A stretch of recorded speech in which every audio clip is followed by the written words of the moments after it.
I wanted to start with Liverpool actually this week because it was a fantastic performance at the weekend. Absolutely blew Aston Villa away. Trent magnificent. Soboslai. Listen, I think there's a talk about Maddison maybe being the signing of the season, but so far, but I think Soboslai is right up there with a shout. There's no doubt about it. But JJ, from your point of view, how impressed were you with that performance at the weekend, which I don't know if everybody was expecting? Yeah, I mean, look, going into the game, I don't want to speak for Tom, but I was a bit apprehensive. I was like, here we go again. Aston Villa, good team. We saw, I put them in the same bracket as like Newcastle and Brighton. They're that type of team. So for me, yeah, I was worried, man. I was like, look, no Virgil van Dijk, no Konate. So we're playing Matip and Gomez at the back. Trent had a bit of a stinker against Newcastle, even though we fixed up in that second half once we got the red card. But it was set up to be kind of like a tightly contested, obviously, game. That Soboslai strike summed up the performance, though. It was just technical dominance all over the pitch. Like, yeah, there was a couple instances where Aston Villa could have done better with their chances, but overall, I mean, it was surprising, but it was an easy game. It was just it just seemed like an easy game. Like Joe Gomez topping the passing charts and stuff. Like it was just it was really, really comfortable. And on top of that, the likes of like McAllister, Soboslai were able to impose themselves on the game. We had no DM, but it didn't really matter. Everyone played really, really well. Everyone played well. Like whoever, like even the subs that came on, everyone played well. So it was a very, very, very good win, and hopefully something to build on, especially considering that we're now in the international break, and it's good to obviously go in with that win. Tom, I mean, we obviously spoke on Saturday, but do you echo there what's been said by JJ? Yeah, I mean, that was, I said it yesterday, I think that was the best performance we've had since the system change.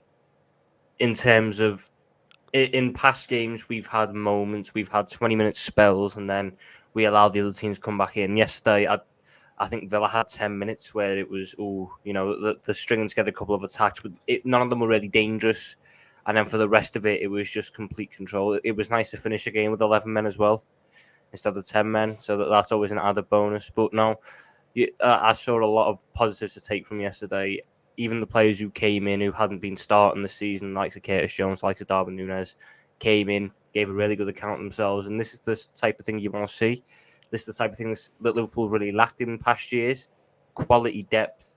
The drop in quality when we have to maybe take out a Jota or take out a Gakpo and bring someone else in, or take out, a Thiago and bring someone else in, or take out a Konate and bring someone else in. That drop hasn't been there.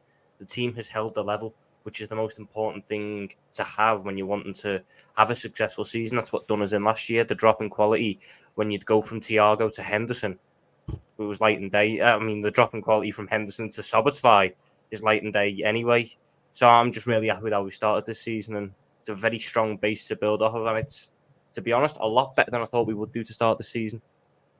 Yeah, I think when we're talking about it as well from a Liverpool perspective, it's like we weren't, as Liverpool fans as a whole, we weren't happy with how we started the season. We weren't happy with the performances anyway. But to look at it now, 10 points out of a possible 12, you can't really complain. And now we're in the midst now of, we're right up there with the top dogs, or whoever's like to kind of got maximum points in terms of, I think that's City, but then also I think Newcastle got on 10 points as well. So, and they've all had really, really good starts. And us as fans, we're still not satisfied with the performances. This is the first game that, we're completely kind of like content with what Liverpool obviously provided. So if this is just to start, and hopefully we can still keep getting these results, and we peak at the right time, you don't know what could happen, man. You actually just don't know what could happen. But look, I'm gonna stave off the predictions at this moment in time. But yeah, good, man. Happy from a Liverpool perspective. Does anybody think Liverpool fans, and again, Liverpool fans, this isn't my opinion, this is a question. I know that questions for Liverpool fans can be hard to digest at times. Do you think Liverpool fans, maybe anyone on the panel think maybe they're getting a little bit ahead of themselves? We saw Newcastle tearing them apart. We saw up until really the second half, we saw Bournemouth give it a good go in the first 30 minutes at Anfield. Does there need to be more tests before people start to believe in this Liverpool team being back to their very best? I think if I was a Liverpool fan, my only potential query and like maybe fear might be if you come up against a better team who's more likely to try to control the midfield battle against you. Is that maybe where your lack of, an out-and-out defensive midfielder who you'd want starting for you comes into play? I don't know the answer to that, but as I understand it, Endo is your only out-and-out sort of senior defensive midfielder. I understand Bajcetic is another option there, but he's more of a youth player. So I just wonder, I believe your midfield three against Villa was Jones, McAllister and Szoboszlai, wasn't it? So I guess the only question would be against, I know these are the big boys, but, against someone like an Arsenal or, a City, someone who will take that midfield battle to you rather than Villa, who will just expose themselves to their high line. Is that maybe an issue, or do you not see it being that much of an issue? I think it's always going to be an issue. I think it will be an issue throughout the season. It's how we try and combat it in other ways. So the big thing for us this season, I feel, in the games against the Arsenal or the City or the not United, but against them, against Tottenham or something, would be, can we get Thiago fit for those games? If we can get Thiago fit, then you've got that option who can almost do the work of two men. He's going to last about 15 games this season, Thiago. That's the risk you got to take. You've got to try and make sure you get them 15 games at the right points, because he can help negate the lack of a DM better than any other option we've got, unless Stefan Bajcetic takes another major leap in his development, which I can't expect, coming off the back of an injury. But it's always going to be a concern, especially when you're going up against the likes of a Rodri or a Rice or a Basuma who starts the season on fire in that role. They're always going to have that physical edge to the midfield that we don't have. So it's just going to be about how we adapt and counter that on a technical level, basically. Yeah, how do you feel about your centre-backs, JJ? How do you feel about that situation? Because if Matip comes in, Joe Gomez, listen, as a Liverpool fan, I wouldn't trust those guys. So how do you feel about the depth at the back? Them as a pairing, I wouldn't trust, and Gomez, I wouldn't trust because obviously what he done in last season.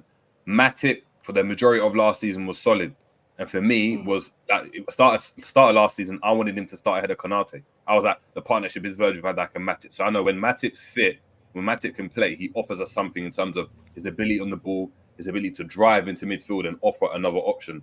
Now, of course, Konate right now is the starter with Van Dijk, but they're still to come back. And if they can keep up the performances that they had on the weekend, then we're content in terms of defensively. I think we're fine. I think to add to what Tom was saying as well, it depends on what Liverpool are trying to do.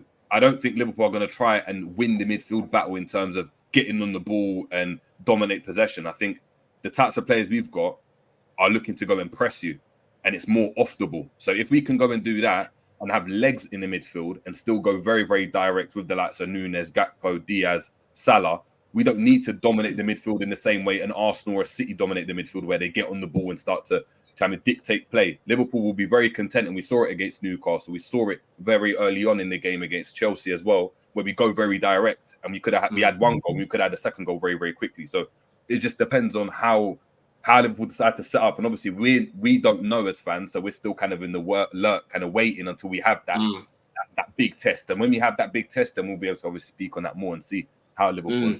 That's the thing with me, Terry. Like JJ, you literally hit the nail on the head, man. Like Liverpool are good, and you guys are going to score goals, but I'm just not sure on your midfield, your whole setup. You haven't got a DM. I know Klopp has been making do, and obviously at Anfield, it seems like you guys know what to do there to get the 3 points. And at the back, again, that depth for me, the quality is just not there long term. It's not going to be sustainable enough, especially where you're going to try and win that Europa League as well. So that's why I need to see a little bit more to be fully convinced about Liverpool. I think you're going to have enough to get top 4, in all honesty.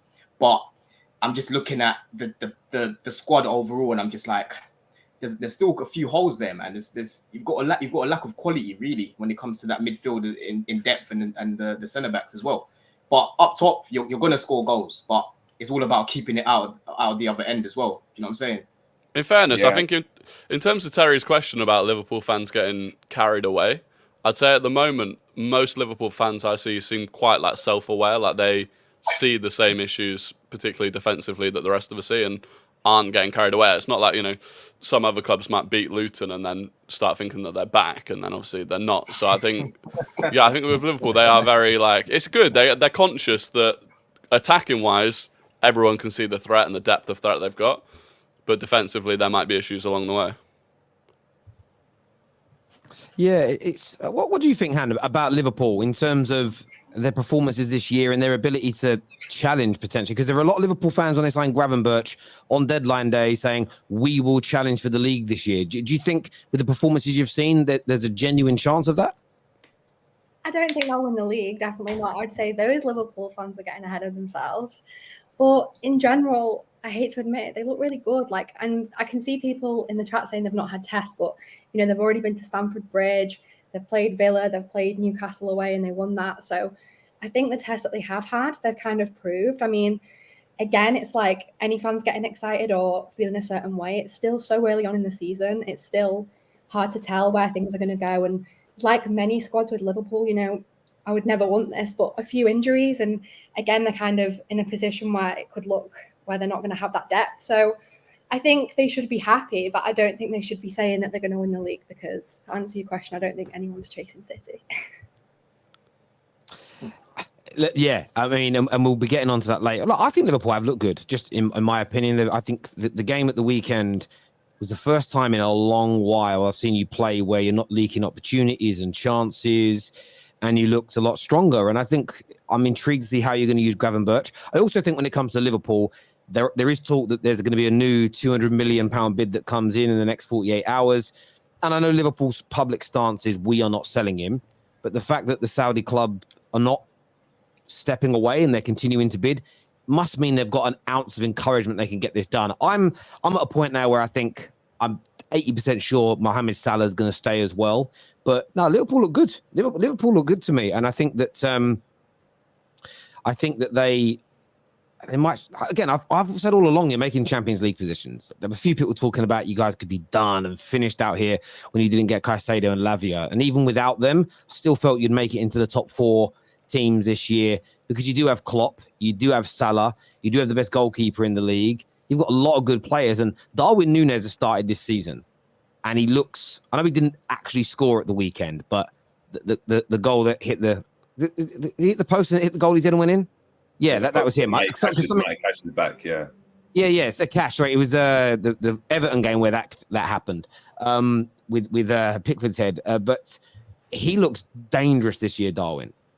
And I think if you've got Salah that can score goals, if you suddenly add another player to your front three that can also start scoring goals, 20 to 25 league goals, like when you had Mane and Salah both scoring lots, again, that changes your ability to be a top 4 contender, maybe pushes you into that title race if he can maintain what we've seen in the last couple of weeks, because there's a potent player. He's not the best link-up play, not the best hold-up play, but just play him to his strengths. Knock that ball over the top and let him shoot a goal, and I'm sure he's going to score a lot more indeed.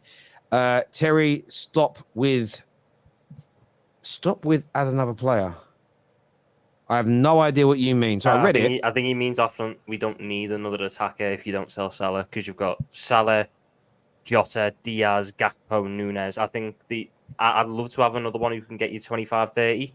But for me, I'm looking at Jota has shown in the past he can get 20 when he's fit. Yeah. Diaz can get 10. Gakpo, we don't know what the ceiling is for Gakpo. No, I understand that. I'm just stating if this guy can keep on at this rate, I reckon he can score 20 league goals. If you've got him and Mo Salah both doing that, plus the other guys contributing, you're gonna be very, very potent indeed. There's no doubt about it.